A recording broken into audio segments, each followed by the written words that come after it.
मैं आशीष सर सारवां से आज आप लोगों को कक्षा 9 का सामाजिक विज्ञान का पेपर जो इस बार का मॉडल पेपर झारखंड के द्वारा जो जारी किया गया है उसको आज मैं सॉल्व करवाऊंगा।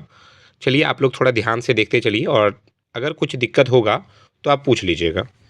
पहला क्वेश्चन है आपका, फ्रांस की क्रांति का अग्रदूत किसे कहा जाता है? तो फ्रांस की क्रांति का अग्रदूत रूसो को कहा जाता है। और अगर पूछ दे कि फ्रांस की क्रांति कब हुई थी तो 14 जुलाई 1789 को हुई थी। 14 जुलाई 1789।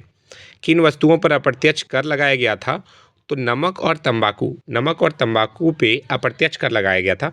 ये कब लगाया गया था? फ्रांसीसी क्रांति के समय। क्वेश्चन थोड़ा अधूरा लिखा है, इसको लिखना था फ्रांसीसी क्रांति के समय किन वस्तुओं पर अप्रत्यक्ष कर लगाया गया था।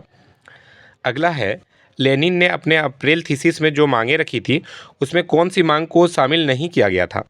तो उद्योगों को मजदूरों के हवाले कर दिया जाए, इस बात को शामिल नहीं किया गया था। बाकी 3 को शामिल किया गया था।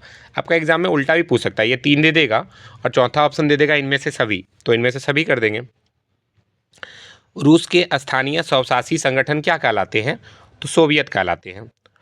अगला क्वेश्चन है आपका, धुरी शक्तियाँ किन देशों को कहा जाता है? तो धुरी शक्ति जो है आपका जर्मनी, इटली और जापान को कहा जाता है। जर्मनी, इटली और जापान को कहा जाता है। ठीक है।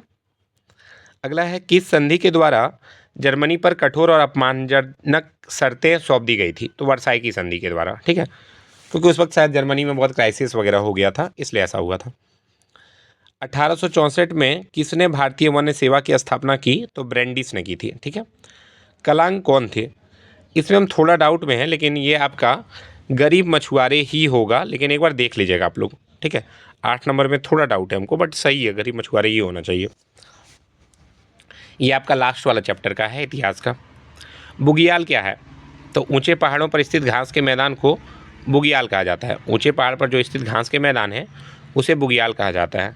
दुनिया की आधी से ज़्यादा चरवाहा आबादी कहाँ रहती है? तो अफ्रीका में। एक चैप्टर ही है आप लोग का चरवाहा का। निम्न में से कौन समकालीन दुनिया में सरकार का सबसे लोकप्रिय रूप है? तो लोकतंत्र, जो भारत में भी है। लोगों के द्वारा चुना गया शासन को क्या कहा जाता है?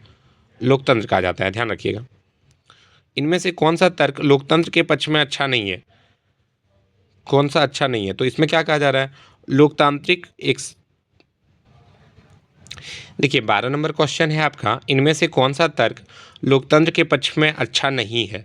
तो इसका देखिए ऑप्शन डी है, लोकतंत्र नागरिकों के सम्मान को नहीं बढ़ाता है। तो ये बात गलत है। लोकतंत्र में प्रत्येक नागरिक का सम्मान किया जाता है। संविधान की आत्मा किसको कहा जाता है? प्रस्तावना को कहा जाता है। ये आप सभी जानते हैं। हम भारत के लोग भारत को एक संपूर्ण प्रभुत्व संपन्न जो भी था। दक्षिण अफ्रीका का लोकतांत्रिक संविधान बनाने में इनमें से कौन सा टकराव महत्वपूर्ण था? तो गोरे अल्पसंख्यक और अश्वेत बहुसंख्यक का। ठीक है। अगला है, झारखंड विधानसभा में सीटों की संख्या कितनी है? 81। पहले भी पढ़े होंगे आप लोग। राष्ट्रीय मतदाता दिवस कब मनाया जाता है? तो राष्ट्रीय मतदाता दिवस आपका 25 जनवरी को मनाया जाता है, ध्यान रखिएगा। राष्ट्रीय मतदाता दिवस कब मनाया जाता है? 25 जनवरी को मनाया जाता है। वर्तमान समय में भारत के राष्ट्रपति कौन है? तो भारत के राष्ट्रपति कौन है? द्रौपदी मुर्मू, आपको पता है ही। भारतीय संसद के 2 सदन कौन कौन से हैं? लोकसभा और राज्यसभा। संगठन और संघ बनाने की स्वतंत्रता किस मौलिक अधिकार के अंतर्गत है? तो स्वतंत्रता का अधिकार। इसी के अंदर यहाँ देखिए क्वेश्चन में वैसे आंसर छिपा है, स्वतंत्रता। थोड़ा ध्यान से। अगला देखिए क्वेश्चन आपका क्या दिया हुआ है, निम्नांकित में से कौन मौलिक अधिकार में नहीं आता? तो भैया जातिगत भेदभाव थोड़े कर सकते हैं। अब हम जैसे कि हम बोले हैं कि भैया हम ब्राह्मण हैं और राजपूत के साथ भेदभाव करेंगे, तो ऐसा हम नहीं कर सकते। तो जातिगत भेदभाव का अधिकार नहीं दिया है हमको। भारत का क्षेत्रफल विश्व के क्षेत्रफल का कितना प्रतिशत है? 2.4। निम्नलिखित में से कौन बर्फ से हमेशा ढका रहता है? तो बर्फ से हमेशा कौन ढका रहेगा? हिमालय, ऑब्वियसली वाली बात है, महान हिमालय। अगला है, उत्तरी मैदान किन नदियों से बना है? तो गंगा, सिंधु और ब्रह्मपुत्र, ये तीनों से मिलकर के उत्तरी मैदान बना हुआ है।